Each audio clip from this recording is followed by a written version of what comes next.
Good afternoon. It's the kick-off match which spotlights the top of the First Division. From Anfield, we've Liverpool against Arsenal, who've already met twice in the past week in a bid to reach Wembley. And from Carrow Road, Liverpool's only challengers, Manchester United, looking for their 6th win in 7 games. United's hosts, Norwich City. And this afternoon, we welcome to the studio 2 men sharing the emotions of promotion and relegation with 3 weeks of the season to go. That's Manchester City's Dennis Stewart and from Blackburn Rovers, Duncan McKenzie.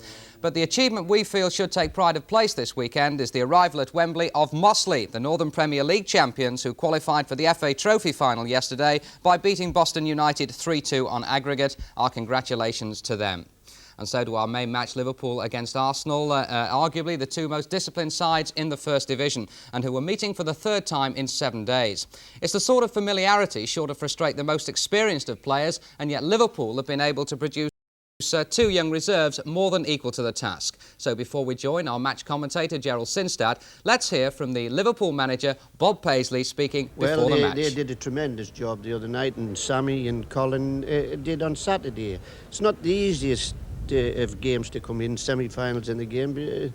All professionals will tell you that. It's not good. The players know too much about each other, and this leads to a little bit of frustration. And this is why I said to the officials, I hope there's a little bit of understanding. I mean, you don't ask for no favours, but just a little bit of understanding, because these people know so much about each other, and this tends to make it frustrating. Liverpool's policy has always been to make the minimum of changes, and with their casualties still not available, it's the side that played at Villa Park on Wednesday. Steve Highway is the substitute. David Fairclough was the goal scorer at Villa Park. That was his 12th goal of the season from very limited opportunities. And Alan Sunderland's equaliser in that replay was his 27th in all competitions. But overall, it's an Arsenal team picked with half an eye on next Wednesday's game in Italy. The defence is the one that played at Villa Park, but Liam Brady, with a slight knee injury, and Graham Rix, rested, are both absentees. Up front, well, there's still that formidable partnership of Sunderland and Stapleton. This is one of the deputies in midfield today, Steve Gatting. He's been with Arsenal since he left school. He's a younger brother of Mike, the Middlesex cricketer. And John Hollins also brought in today, of course, a very experienced footballer with 3 London clubs, first with Chelsea, then Queen's Park Rangers, and now Arsenal. And a big thrill too today for referee George Tyson from Sunderland. He's a substitute referee taking over from Derek Civil. Didn't know until Wednesday that he would be doing the game. It's his first ever visit to Anfield as a referee. If he hadn't been in charge this afternoon, then he would have been doing a Parks game up on the northeast.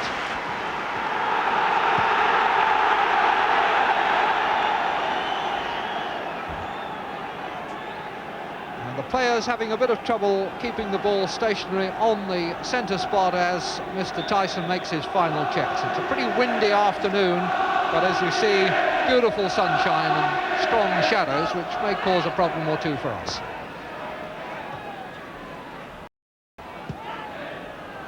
Liverpool in the all-red strip, Arsenal in their change colours, light tops and dark shorts.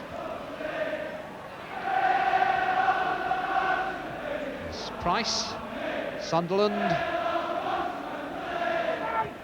Hansen, Young's header out for Arsenal.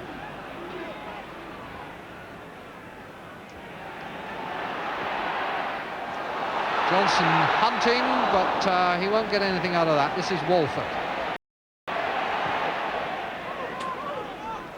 Thompson. Arsenal, I'm sure, will be expecting a siege, but they're a team who've played through a few in their time. It's Irwin playing it in. Dalglish. Johnson perhaps a little bit disconcerted. The ball may well have moved a bit in the wind.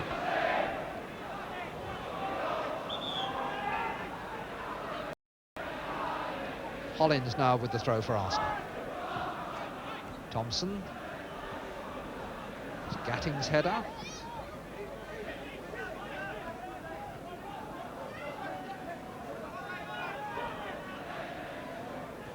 And we've now got green smoke drifting right across in front of Pat Jennings' goalmouth. Somebody from the Kop end has thrown a smoke bomb, and that we can really do without.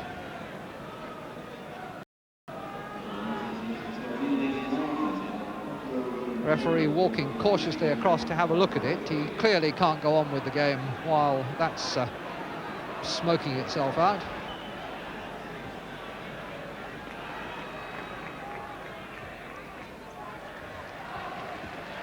Well, they've smothered it and removed it now.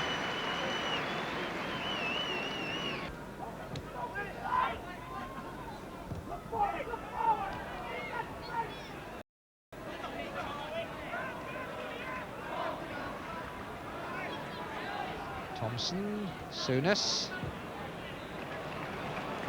Irwin, Fairclough, Kennedy, Johnson, Dalglish, but the formidable frame of Willie Young was in the way of that. Now it's Sunderland for Arsenal.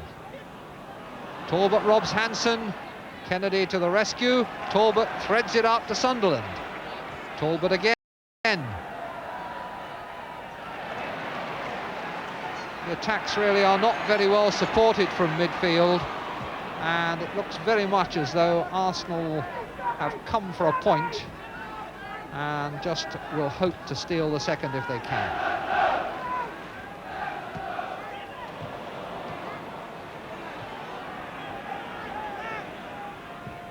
Early days, of course, to talk about playing for a point at Anfield with only 11 minutes gone.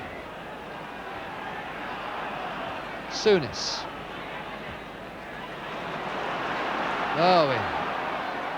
Dalglish and Fairclough in the middle, but that was a header away by O'Leary. Souness. Irwin. Dalglish to Kennedy and back again. And Dalglish goes through and scores! Now that has made a different game of it.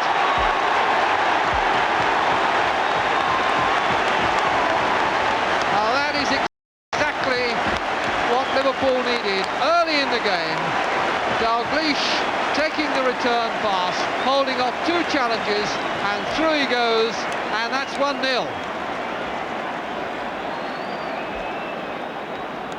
Kenny Dalglish, goal number 21 this season.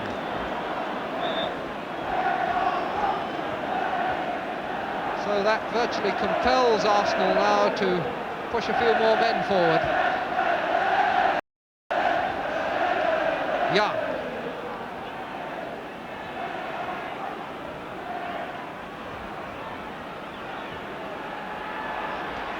O'Leary.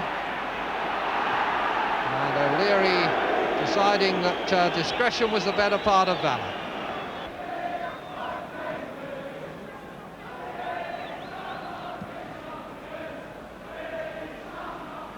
It's in the sun and the wind. Sunderland got it. And then Hansen came in hard on Stapleton. Walford. Chased by Lee, and he'll have to hustle. And away goes Lee, but Walford has long legs and a quick turn. And he's given it to Dalglish. Johnson could have taken more time with that. Jennings was a long way out of goal. Arsenal still haven't got it clear because Neil plays it up to Lee. Lee in, and Hollins is there, and Walford. And Walford has given it away again. Neil. Johnson will chase it out. He's got support from Kennedy. Maybe Arsenal are marshalled now. And there's a chance for Hollins to clear, and he gives it away. And Arsenal seem to have lost all their composure at the back. Fairclough. Good turn. Hollins winning it from Souness' challenge. Talbot.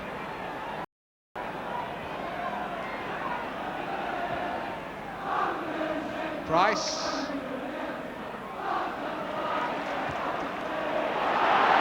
Johnson. Fairclough is in the middle. Johnson has stumbled and lost it. But Dalglish. Irwin. Lee with space. Johnson's header just took it over them all. He had Fairclough and Dalglish behind him. But the way that Arsenal were giving the ball away there, both with and without pressure, was really alarming for the London side.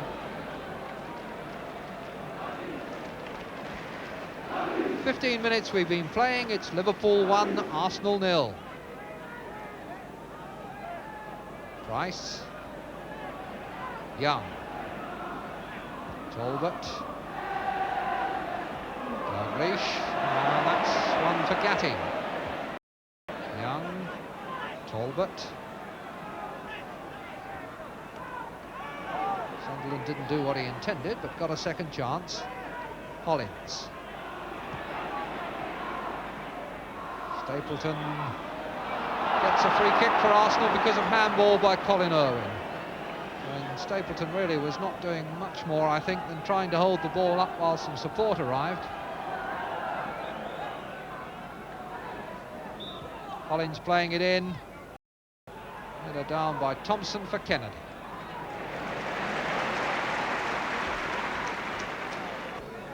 Lee. Neal.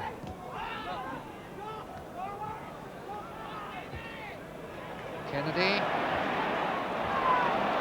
It's nicely waited for Irwin. And Johnson coming for the header. Jennings punch. Dalglish is robbed, and it's out for a throw. But it's one-way traffic at Anfield in this first 20 minutes. Kennedy. Souness and Kennedy again. Irwin. Fairclough. No offside flag. Corner. David Fairclough attacking down right and left and causing problems on both sides.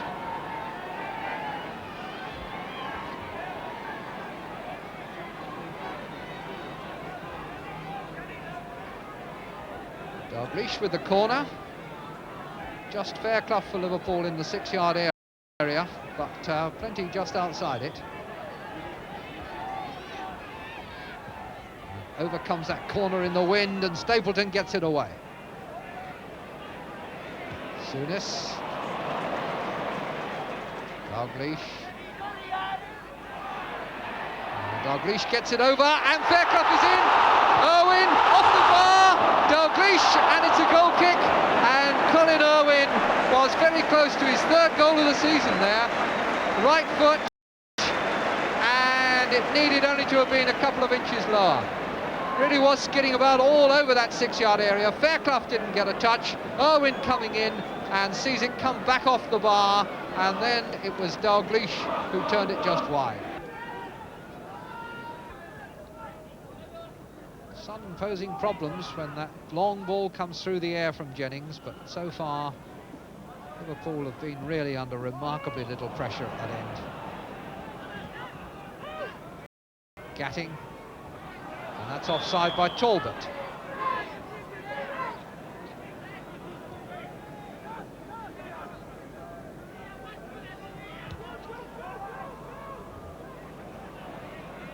Irwin. Fairclough. Taking on Rice and crossing early. And that was Young stretching out a toe. It really wasn't very far wide of his own post. A yard maybe, not much more. Cross struck in low from Fairclough, and Willie Young just put out a foot, really didn't know where it was going.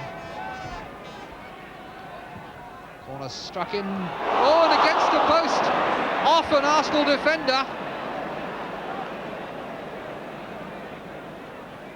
Corner came over, and I think it was Walford who got the touch, high up by the angle. Now it's Stapleton, and Arsenal stay only one down. Stapleton fouled by Neal.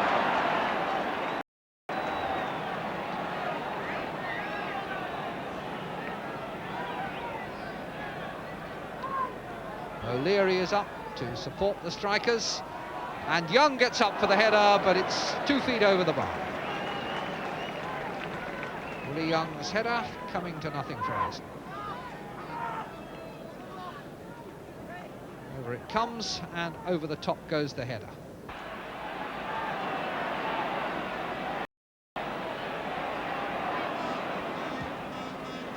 Kennedy raking the angled crossover. Walford's header into no man's land. Hollins couldn't get a toe to it. Dalglish couldn't find an angle for a shot. Here's Johnson. Kennedy taking it up and crossing hard and low. That was cleared by Price. Souness hits it and hits it wide. Pressure again, but the final shot from Graham Souness flashing wide. Turned away by Price, and then Souness on the volley.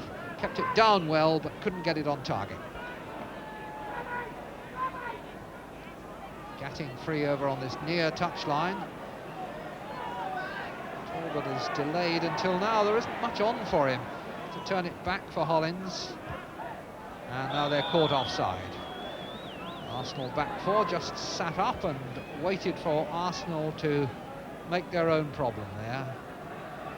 The Liverpool back four pushing up and the Arsenal midfield crowding up on the front runners.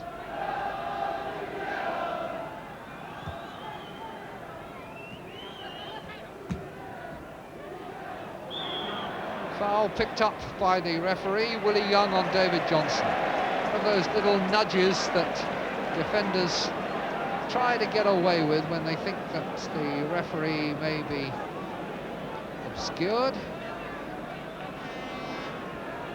And it could prove costly because it's certainly in a very threatening position.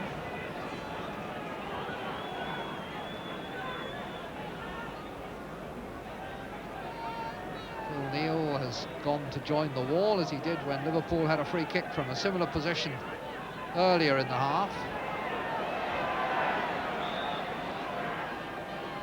Souness will take the kick and hits it over the top this time, but I think we may have to take it again because the referee is not satisfied that everybody was back 10 yards.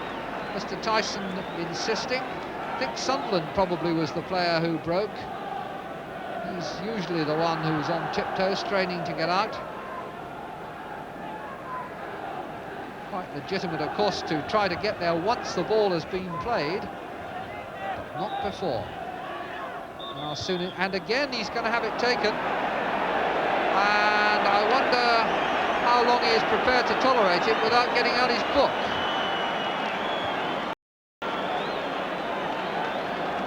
Persistent infringement if they won't get back the 10 yards, and Mr. Tyson is determined that they shall.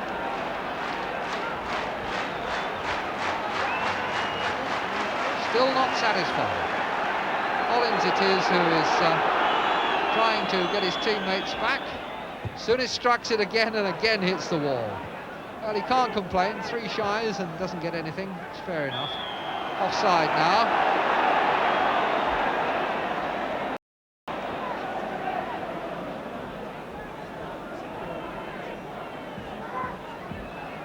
Young to Rice. He's taken this up to within 2 minutes of half-time. Johnson under pressure from Sunderland, who had a hand on his shoulder. Irwin. Kennedy. Very neatly done to work themselves out of the pressure on the touchline. Hansen to Johnson. Dalglish coming out of the middle to take a short pass, but Liverpool making progress without him. Irwin into Dalglish now. And Dalglish testing O'Leary with those darting turns and stops.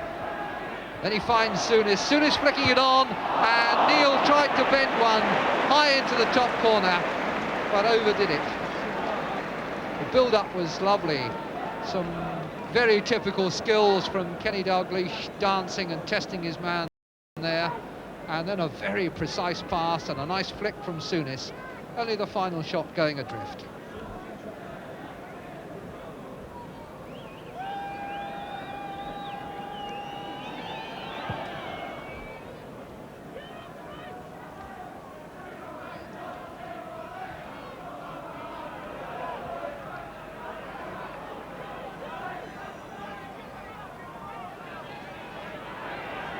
O'Leary showing that he can turn with the ball himself, but then losing it to Lee. Offside.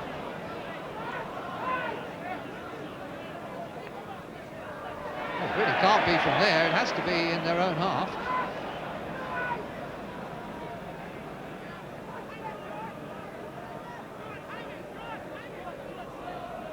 So we're into the time that Mr. Tyson is adding on, and there's not going to be very much of that because there is the half-time whistle. Very satisfactory for Liverpool. Kenny Dalglish's goal separating the teams, and I suppose the only question that Liverpool will ask themselves in the dressing room at half-time is whether they shouldn't have scored more goals. But there may well be more to come, so join us again in a few moments for the second half.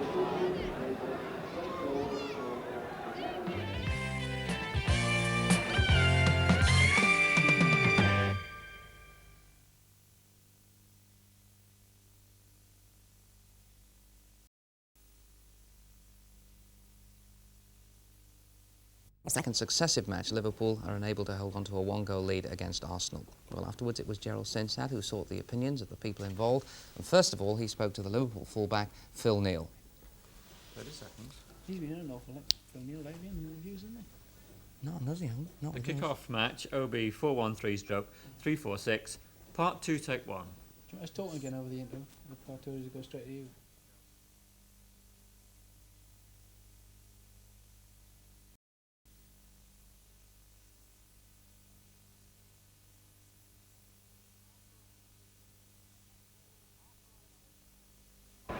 Arsenal then to attack the Koch goal to our right in the second half. 45 minutes left, in which Liverpool can take a very important step further forward towards winning the championship. Been leading the table since the first week in December, and the match is now gradually beginning to dwindle away.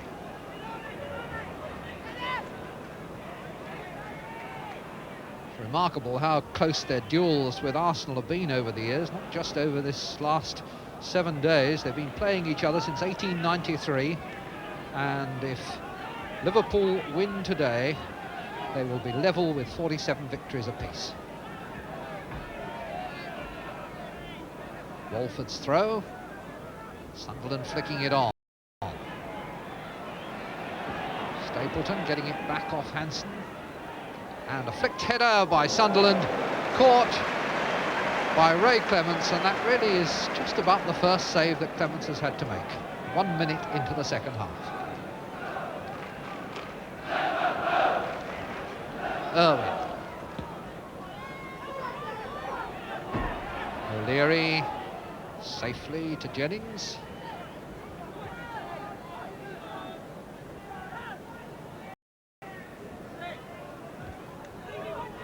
Fairclough. Johnson, the pass was too tight, but Johnson may still get in. Oh, Jennings nipping out smartly. Was watching all that from the edge of the 6-yard area, and it was just a quick little sprint to pick up.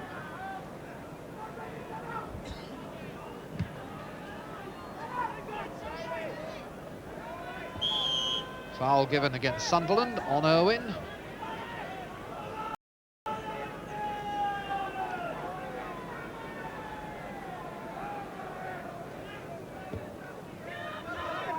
Price beating Fairclough, but it's still a Liverpool ball. Leary's header intercepted by Dalglish. Souness kept it down but wide.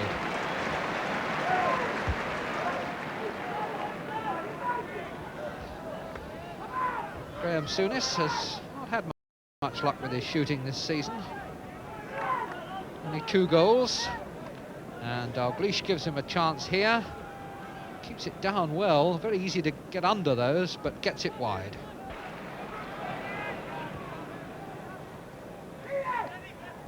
Owen to Kennedy.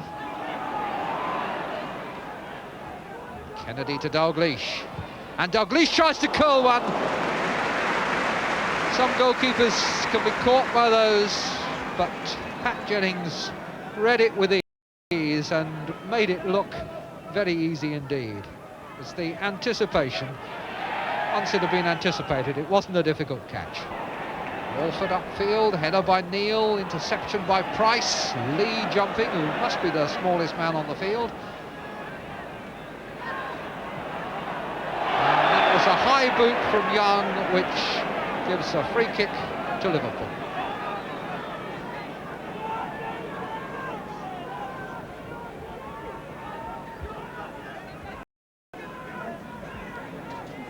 Souness, Neal, Thompson. Souness again. Fairclough, and Fairclough almost got it over the top. In fact, did get it over the top of Jennings, but got it also over the bar. Very deftly done on the turn. Good left foot effort. Wouldn't dip soon enough for him. David Fairclough, whose 12 goals have been scored in 20 appearances this season, of which 11 are a substitute. It's a remarkable record.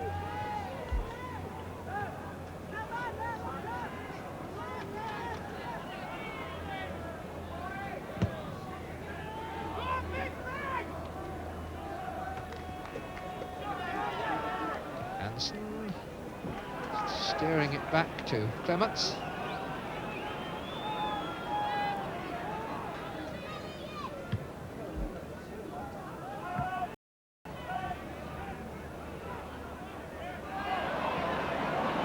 Fairclough with two Arsenal defenders having collided with each other, left on the floor. Fairclough went on for the shot, but the shot was well wide and it didn't trouble Jennings. Liverpool getting a little bit frustrated by their failure to find a second goal. I think this was a bit over-optimistic by Fairclough, and you can see it's all of 5 yards wide. David Johnson is going to come off, and Steve Highway will take his place.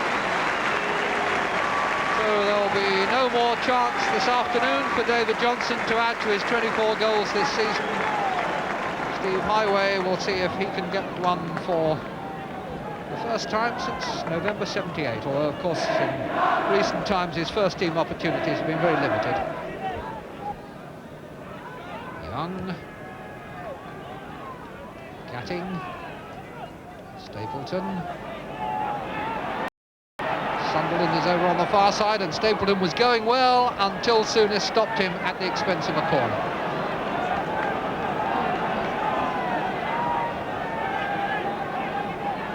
We've been playing very nearly 75 minutes, and this is Arsenal's first corner, and that is perhaps a relevant statistic.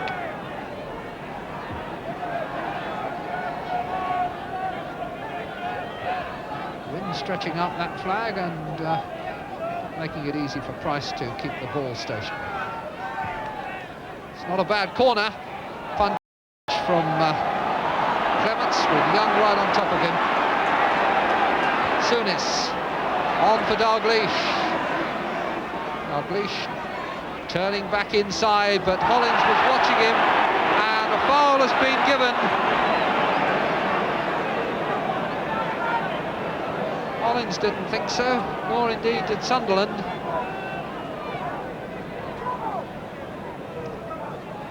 Mr. Tyson firm in his decision. Lee crossing. It's come out to Kennedy. Hansen. Fairclough didn't get his kick in, and Young gets the ball back to Jennings.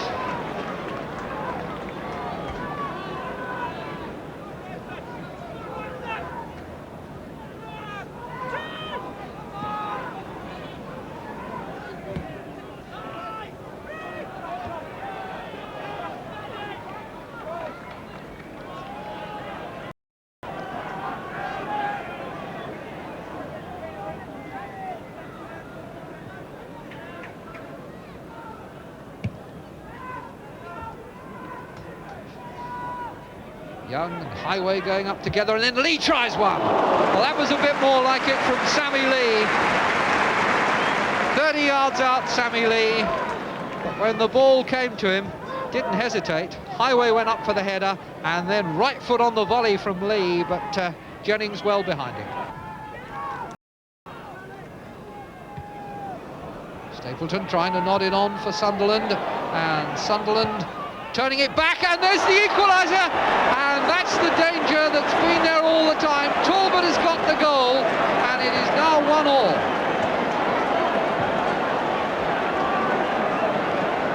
Well, that has always been the danger.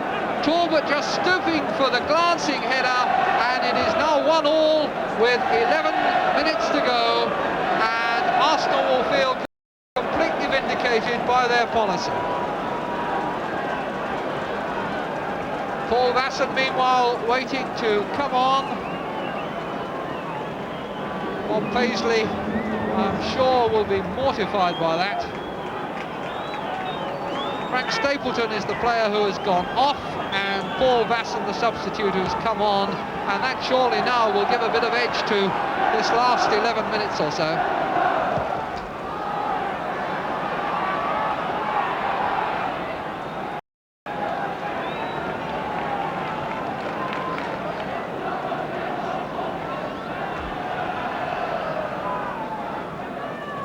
Pat Rice geeing his side up to hang on now. Collins, and here's Talbot, the goal scorer.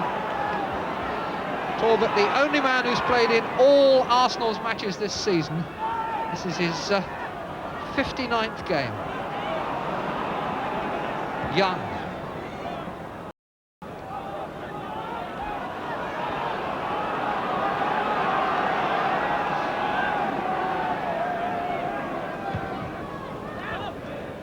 Lee. Young. Kennedy. Fairclough.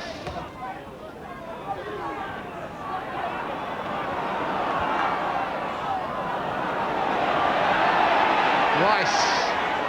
And kept in play by Fairclough. Here's Highway.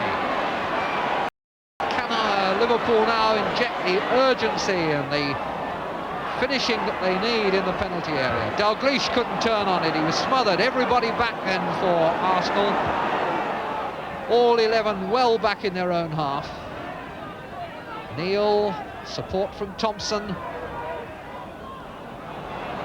Walford, Vasson. And a foul on Vasson by Neal. Arsenal free kick.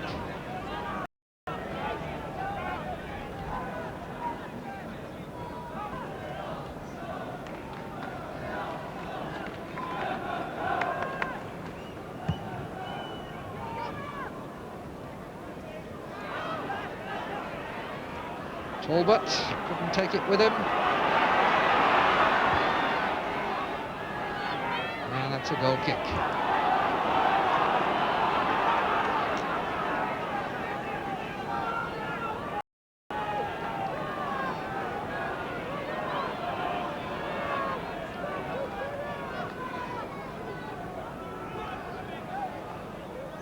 After this match, Liverpool have only one home game, that's against Aston Villa, to go away to Stoke, Crystal Palace and Middlesbrough.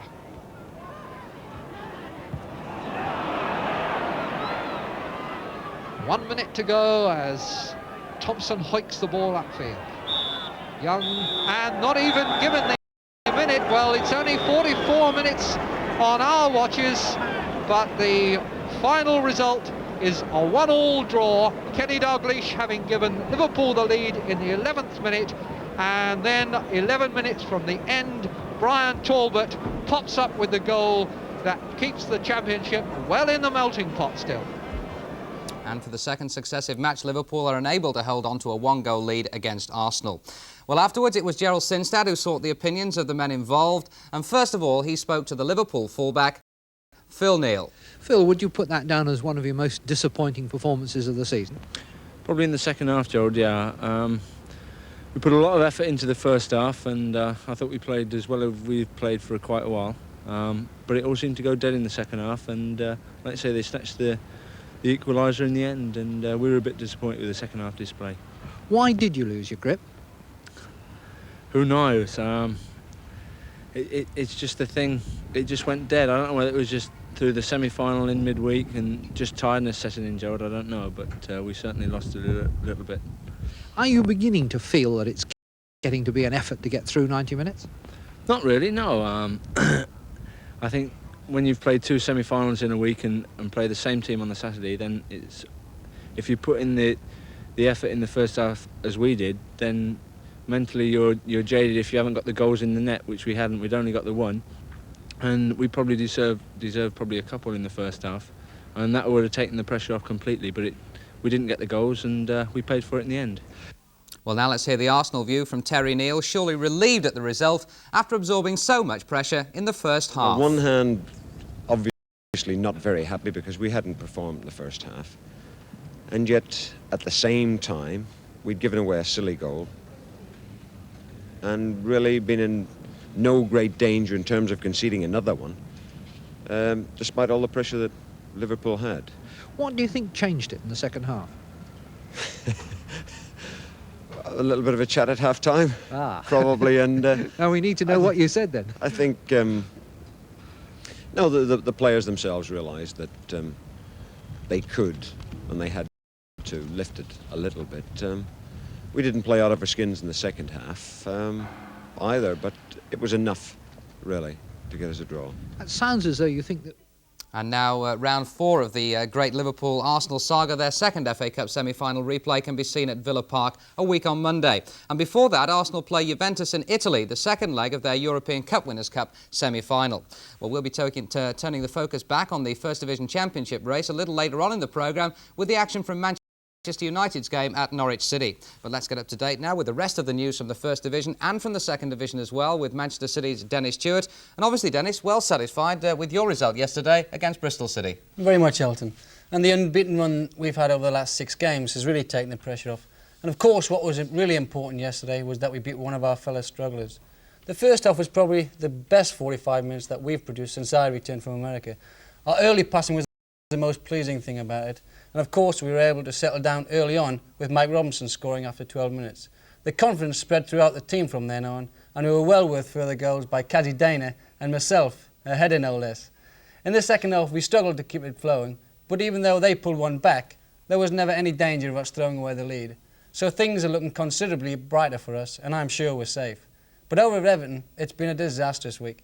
Knocked out of the FA Cup semi-final in midweek, and another bad defeat yesterday, 3-0 at Spurs.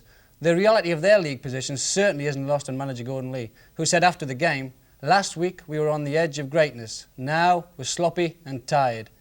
There could be more trouble for Everton, and Brian Kidd in particular. He faces an FA disciplinary commission on Wednesday, having reached 40 points this season. In Kiddo's case, I think it's his over-enthusiasm that gets him to so much hot water. I spoke to him after he'd been sent off against West Ham, and he feels that most of his problems now are caused by a reputation he doesn't deserve. You've got to respect the attitude of the Bolton players recently. They must have accepted relegation as inevitable a long time ago, but have still produced good quality football and some impressive results. They came from behind yesterday to beat Stoke 2-1. They've got a lot of promising youngsters, which must give them hope for next season. Mike Carter in particular impressed me when we played them 3 weeks ago, and he got one of Bolton's goals yesterday. Neil Watmore scored the winner. Brian Clough's Nottingham Forest looked to have doomed his former club Derby to relegation by beating them 1-0. Bristol City looks certain for that other relegation place. One player getting a lot of attention in the second division is Simon Stainrod of Oldham. Bill Taylor, the Oldham coach whose opinion I respect, certainly rates Stainrod very highly, and Stainrod got the goal that beat Shrewsbury. Preston drew 2-2 at Orient with goals from Paul McGee and Steve Elliott, and Burnley lost again 3-1 at Cambridge despite taking the lead through Billy Hamilton. Burnley and Charlton discovered yesterday who will accompany them into Division 3. It's Fulham who lost 4-0 at Watford. I can't understand why Wrexham have had such a miserable second half of the season. I saw them twice over Christmas and was very impressed. But yesterday they lost again 1-0 at home to Leicester. That win puts Leicester in a very strong position for promotion. I fancy my former club Sunderland to join them with the remaining place between Chelsea and Birmingham. Games in hand are so important here, and Birmingham appear to have the easier run in. Well, thanks, Dennis. Still to come on the kick-off match, the action from Norwich City, where Manchester United were the visitors, and, of course, our competition snapshot. But right now, let's turn to the third division and Sheffield Wednesday against Chester. And in view of Sheffield's crunch game against Blackburn on Tuesday night, victory was absolutely vital for them. Well, the goal highlights come from Yorkshire Television. The commentator is Martin Tyler. Sheffield Wednesday are in the striped shirts. Derek Jeffries for Rayner. Keith Fear getting a touch, and then Rush. This is nicely worked by Chester. Fear's shot at the end off the target, but it was interestingly built up. All coming from the short free kick. Fear guiding it on, and look at this for a lovely layoff by Ian Rush. And Fear left with room to shoot, putting it too high.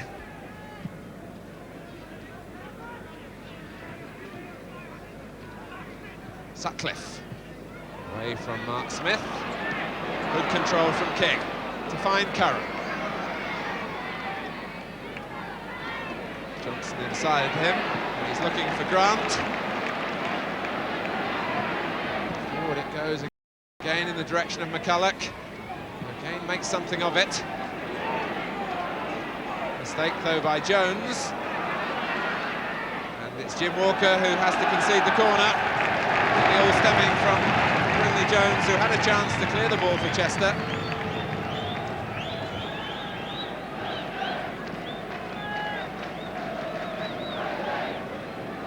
Mellor will take the corner. King darting towards the near post. Smith on the far post. Beaten by Jeffries. Chester pushing out, and Grant trying to spring the trap, and he's done so well. Setting it up for King!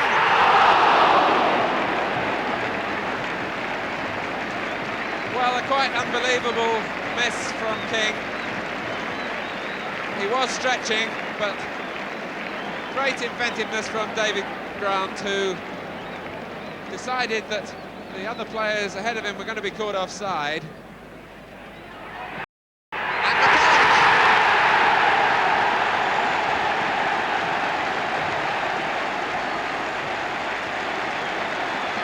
So the miss is incidental. 36 minutes. Andy McCulloch for Sheffield Wednesday.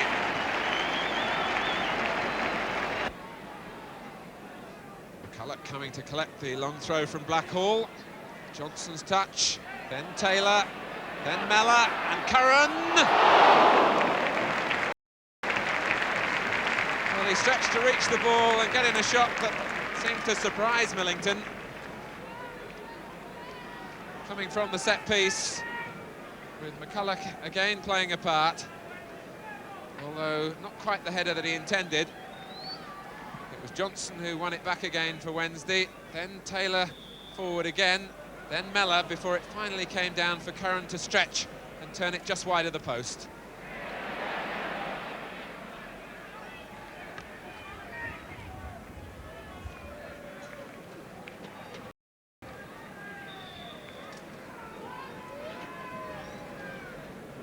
Staunton then with the free kick. And Henderson, brilliant save! The substitute thought he'd scored then. Well, Bob Boulder hasn't had to deal with any real direct threats. But when this shot came, really a bolt from the blue, marvellous reactions from him to pluck that one out of the air from Henderson. Staunton, Jones, Curran having to do McCulloch's job at the moment, but this is more what Terry Curran is all about. Only Millington to beat, and the goal for Taylor.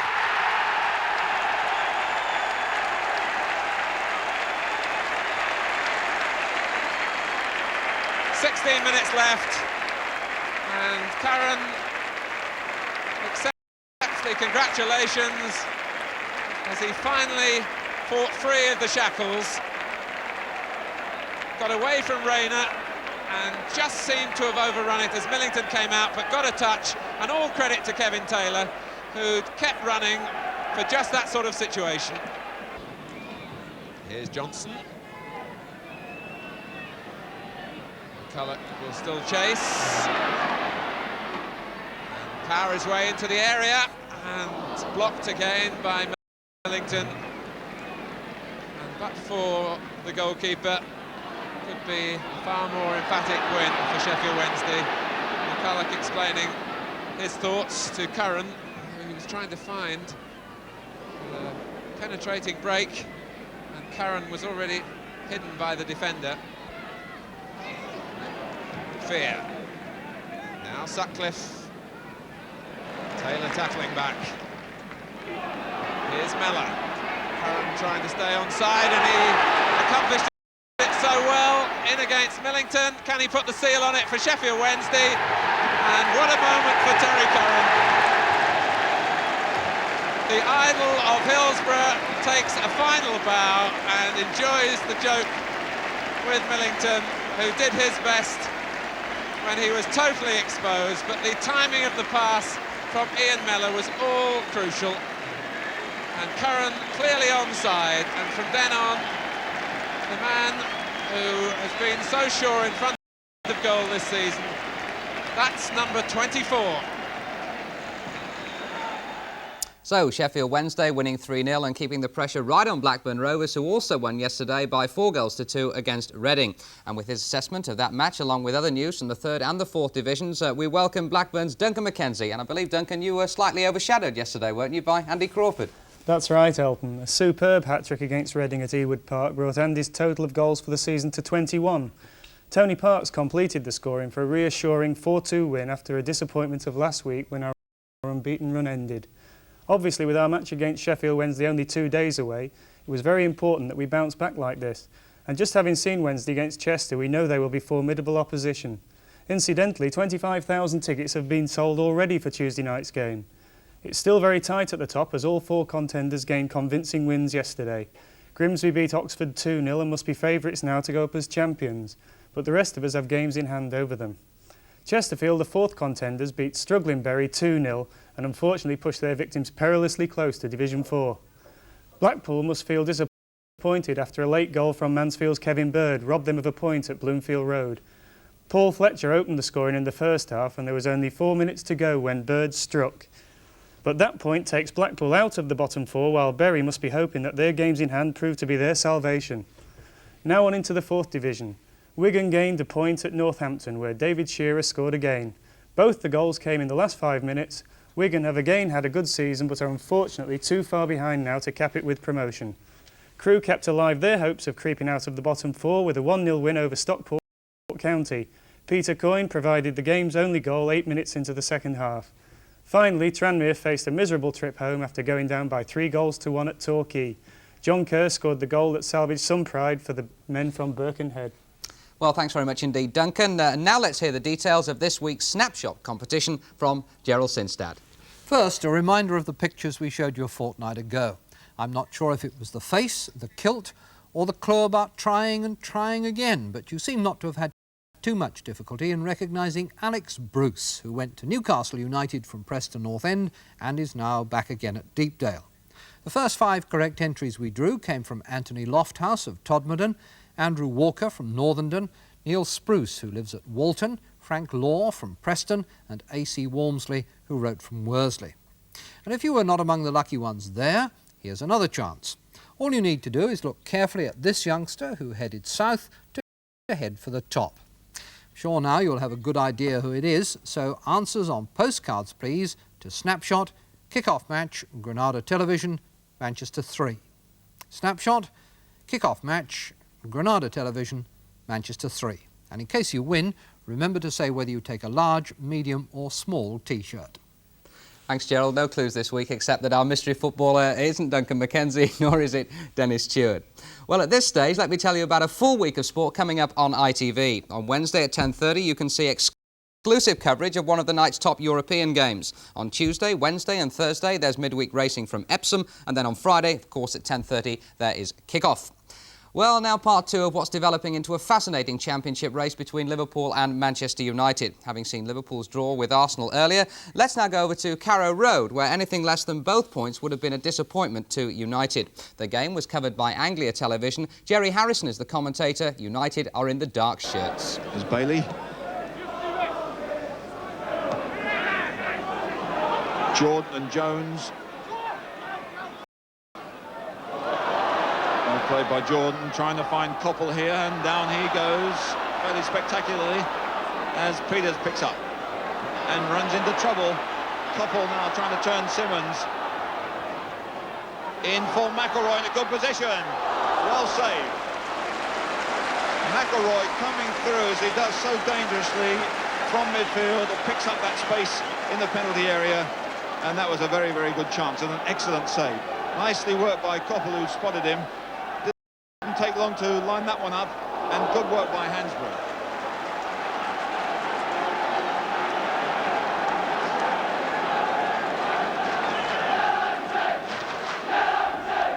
Corner then. This time Manchester United mostly staying outside the box, leaving a bit of space for the ball and themselves to move into. Fifth corner, and it's Koppel's. Powerful volley there from Joe Jordan. But well wide. Excellent save by Roger Hansbrough after the game had lulled and died a little bit.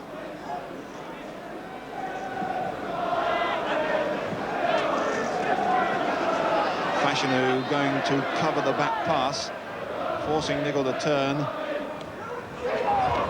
And it's United's throw for Ritchie.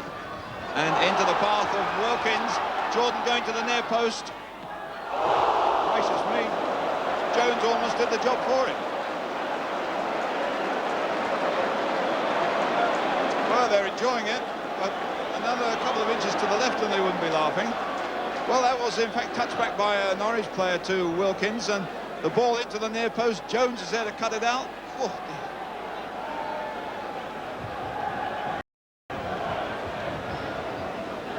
another corner again from that side. Jordan is in there, and it's Jones to clear.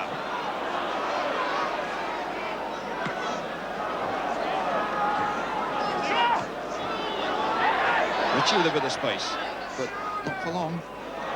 Simmons, Hansbury's come to help him.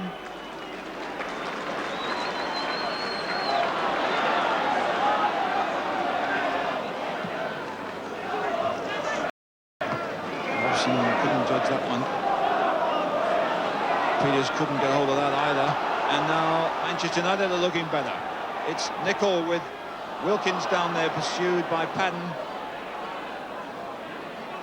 Thomas, Ritchie and Jordan in the middle. Linesman's flag was going a bit. Moran thumping one in, away by Mendham. Moran can have that again. Whacked by Fashanu. Jordan out here with Jones. Good challenge though by McDowell. No, he doesn't like. The referee doesn't like the challenge. He read it pretty well, I thought, but he obviously thought it was too high. Free kick to United. Moran is coming up. Jordan, of course, is at the back of the box. Ritchie just in front. Jordan's a back man. Ritchie making a run to the front of the box. In comes Jordan now. Simmons. And a corner. Jordan leaning on Simmons, nothing much he could do much there. Seventh corner.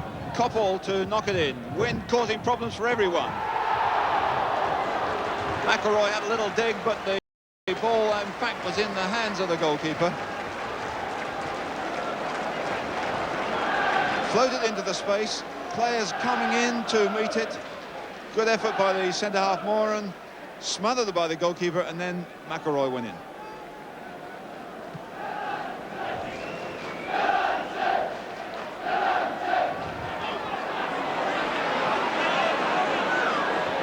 A bit too quick there from Wilkins. But the pace of the game has hotted up a little bit.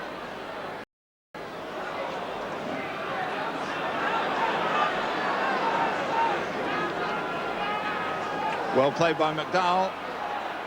Drives one in, deflected. Well held in the end. That was a fine effort, and probably Norwich did his best, but now they've got problems at the other end. Jordan with Ritchie coming to the near post and Coppell's back there. Well held again by Hansby. Well, that's more like it.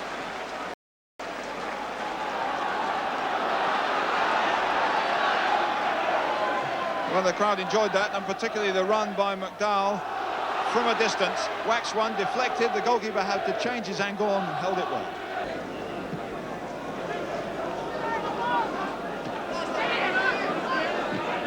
McDowell forward, Fashanu in here, protecting it well and being fouled by Kevin Moran.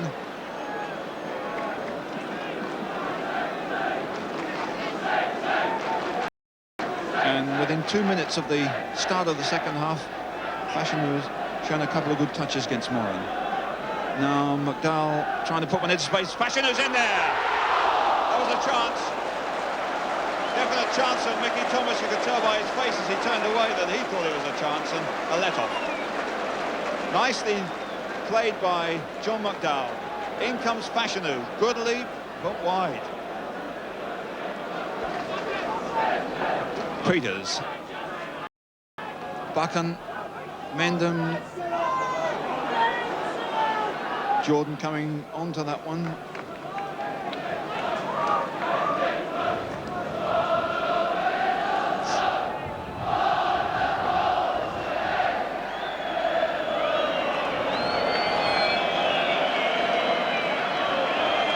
Norwich getting the bird a little bit here, but it's not easy to work it out of defence against this wind. Moran. McDowell, Peters, and into the path of Ritchie. Good drive, and now it's Jordan.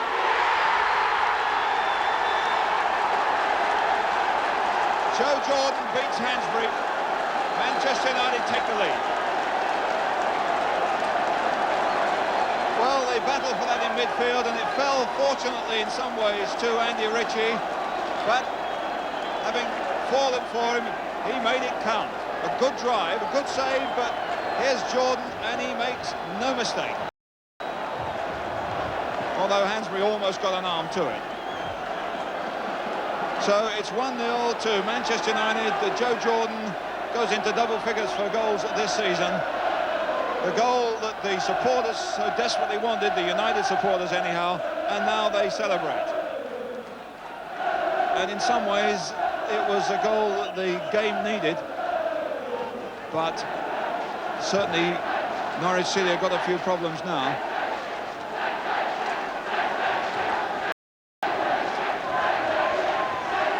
Manchester United not the sort of side to hang on to a lead, but it'll give them that extra yard of speed and that extra ability to keep going. Woods, and there's a bit more spice in this one immediately.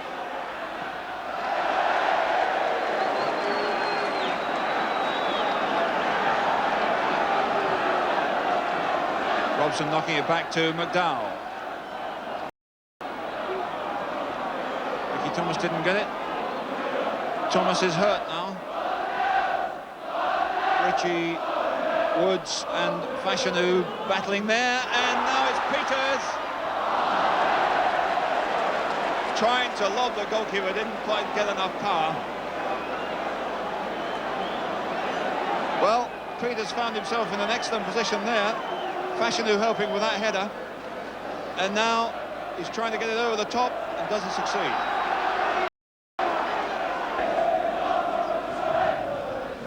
Well won by Ritchie, and McDowell can make a bit of progress down this right-hand flank. Looking for Fashanu, nice flick. Ritchie, but Nightingale now. Referee waves play on, but it really wasn't to Norwich City's advantage. Here comes Moran now.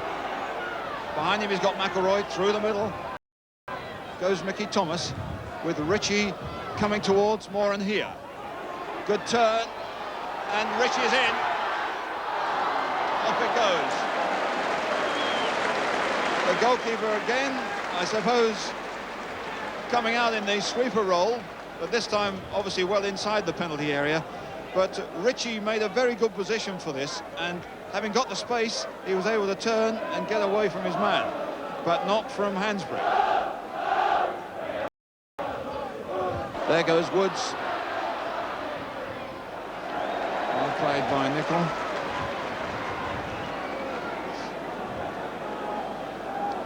So what can Norwich City produce in this last 9 minutes? Still, obviously, with the wind blowing strongly in Manchester United's favour. Short of a defender at the back now. It's Ritchie trying to turn. Fortunate break he got, and Thomas can't get there. Well, I know. And here comes a shot from fullback, and it's Thomas again who couldn't quite get there.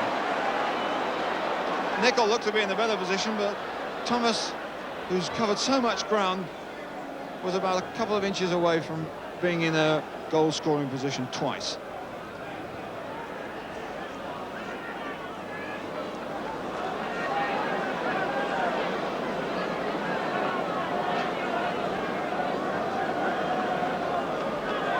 Well, certainly the ball ran fortunately for Manchester United in this particular position. Ritchie dummied. In fact, it came off his ankle and he couldn't put it into the path of Thomas.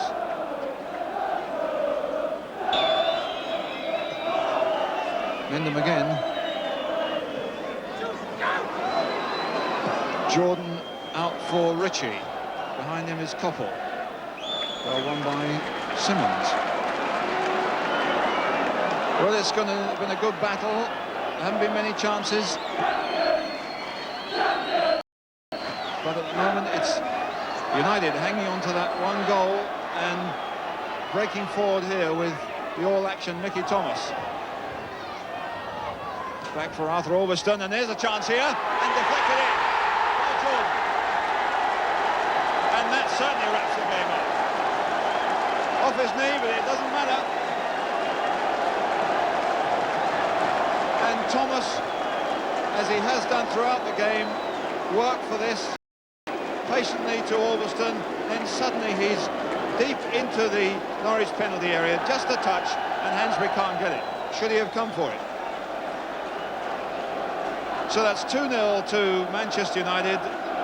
It's 2 goals for Joe Jordan, and we're now just into injury time, so that means a win for United. And as a result of that 2-0 win, United are now just 1 point behind Liverpool, who have a game in hand and superior goal difference. The remaining matches for both clubs include 3 away games for Liverpool. United have 3 games left, with 2 of them at Old Trafford. Well, a final word from the two of you. How do you see the League Championship race developing now? First, Dennis. I think with the Liverpool fixtures that they have, 3 away games, I think at this particular stage United are the closest they're going to get this season. But I still tip Liverpool. Duncan? Well, I think the injuries that have been sustained at Liverpool are going to be critical to them. And I'm going to go for the fairy tale, really, and I'm going to tip Manchester United. I think they'll just pip them at the death. Really? Well, thanks very much, both of you, for joining. Have you enjoyed yourselves? I had a great time. Nerve-wracking up, but very nice.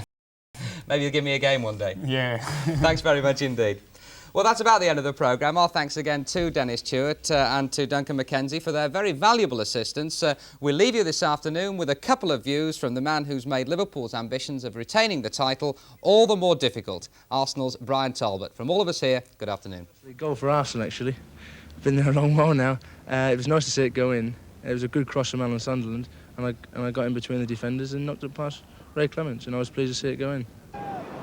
Stapleton trying to nod it on for Sunderland, and Sunderland turning it back, and there's the equaliser, and that's the danger that's been there all the time. Talbot has got the goal, and it is now 1-1.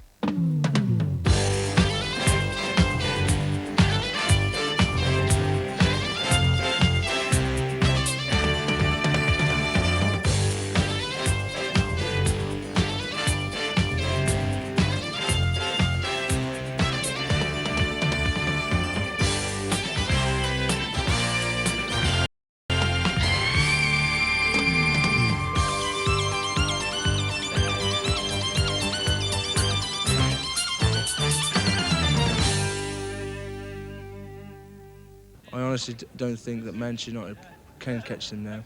I don't feel that they'll drop enough points for other people to catch them, and I think that Liverpool will be champions